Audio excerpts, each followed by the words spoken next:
The most obsolete idea is to go to school, get a job, work hard, save money, get out of debt, and invest for the long term in the stock market. So, why save money when they're printing trillions of dollars? The gap between the 1% and the 99% is massive. It's not just about money, you have to step back and look at the bigger picture. In every one of us, there's a poor person. There's still a poor person inside me. There's also a middle-class person. Middle-class persons want security, they want that steady paycheck. And there's a rich person, and they're all inside of us, except that it's not taught. If you're taught to go to school, get a job, and get a paycheck, you're not taught how to get rich. My rich dad refused to pay me. He said the paycheck was one of the most damaging things you could take in your life. He said, the moment you take a paycheck, you're an employee, and that's the mindset. So, my rich dad never paid me. It drove my poor dad, government employee, nuts.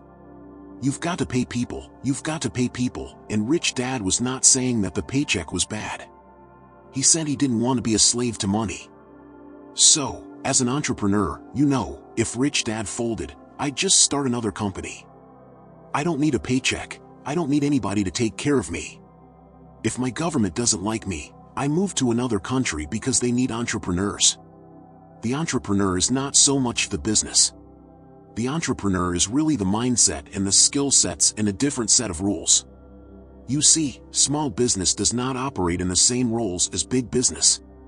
Entrepreneur is a mindset first, a skill set, and rules.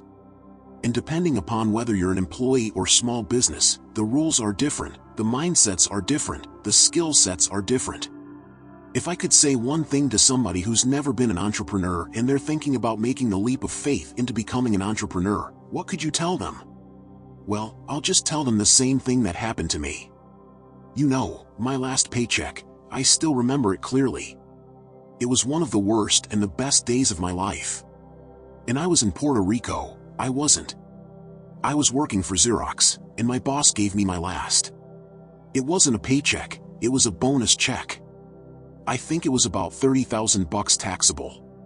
It's only a problem with that. So, I got this check, and I went, holy mackerel, you know what I mean? So, I was excited, but I was also disturbed. And so, this other guy comes up to me, his name is John, and John says to me, you're going to be back. I said, why?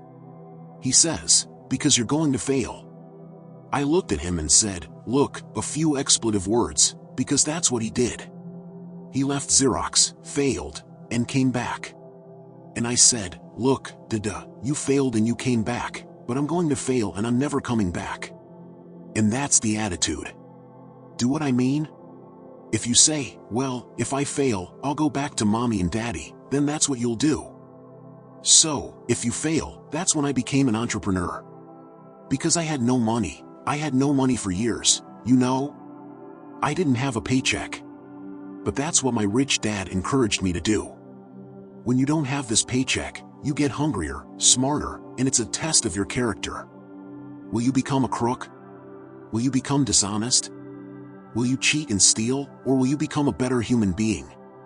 So, really, that's the benefit of becoming an entrepreneur. You really find out who you are when you don't have anything. You always have to look at the big picture. Too many people look at, well, what's going to happen to me? When you look at the big picture, you're also going to know that when something bad happens, something good is going to happen. But you've got to prepare for whatever is coming.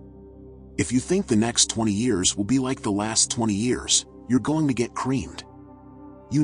When you and I go to the supermarket and we buy a carton of milk, well, let's check for the expiration date.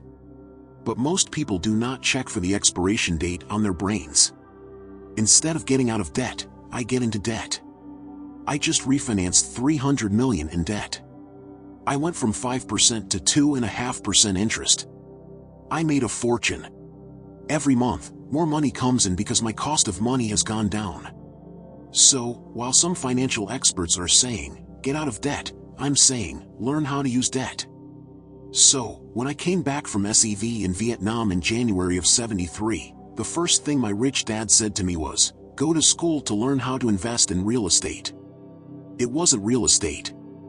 It was how to use debt and taxes. Debt and taxes make the rich richer. Debt and taxes make the poor middle class poor. So, all the rich guys who are doctors and lawyers or, those guys, they're getting creamed, and they don't know why. Doctors are getting creamed. Oh, yeah, they're making more money, but their take-home is less. Sure, my doctor just yelled at me. He's happy. He says, "Oh, guess what? I finally made $1 million. And I said, "Yeah, this was just 3 weeks ago." And so, I said, "Yeah, well, how much do you pay in tax?" He says, $750,000 in taxes. So, his net was about $400,000. That's not bad. But when I make $1 million, I keep $1 million. And the reason is because I don't make it by working for money. See, if you work for money, you're taxed. So, that's why lesson number 1 in Rich Dad Poor Dad is the rich don't work for money. What we do instead is we create businesses. As entrepreneurs, we acquire real estate. I don't invest in the stock market. Okay.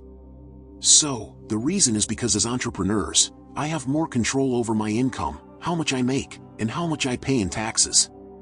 And because I'm an entrepreneur as well as an investor in real estate, I pay 0 tax. So, every time I make, let's say, $1 million as an entrepreneur, I immediately invested in real estate. I have a 4-to-1 step up. So, I put $1 million in real estate, I get $4 million from the bank. That's why I love banks. But the banks are screwing everybody else, Terrible.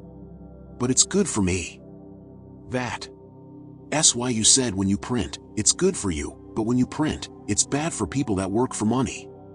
Because when you print, savers get creamed and people who work, when they get creamed, when they print, debtors get rich. You see, debt and taxes make the rich richer and debt and taxes make the poor middle class poorer. When we have obsolete ideas, we get obsolete results. So, what's happening for most people? The idea of going to school, getting a job, working hard, saving money, getting out of debt, buying your house because it's an asset, and investing for the long term is obsolete. The world has changed. The world changed in 1971 when President Nixon took us off the gold standard, and money became debt. What if we get rid of school? Then what would happen? Would it be better if we had no educational system at all? No. I'm saying education is more important before. It's just obsolete. There's Moore's Law, that Moore's Law which states information doubles every 18 months. In other words, everything's obsolete 18 months. And this is a recent phenomenon. So, when you come out of school, you're already obsolete. And that's why I'm the old guy, I meet my friends who went to Harvard. See, I went to Harvard. Yeah, that was how long? 50 years ago today. The banks are charging you interest to save money. In other words, the banks don't want your money because they printed too much of it. And that's why there are bubbles in stocks and bubbles in real estate and all this. People are dumping the cash because, as I said in here, savers are losers and cash is trash. And yet people want a high-paying job? Well, that's an obsolete idea. Getting out of debt is an obsolete idea. You should learn how to get into debt, how to use debt to get rich. But what we were actually talking about was there's no such thing as a bad economy. There's external, you and I, we all have an external economy, but we also have an internal economy. And the willpower is to change our internal economy.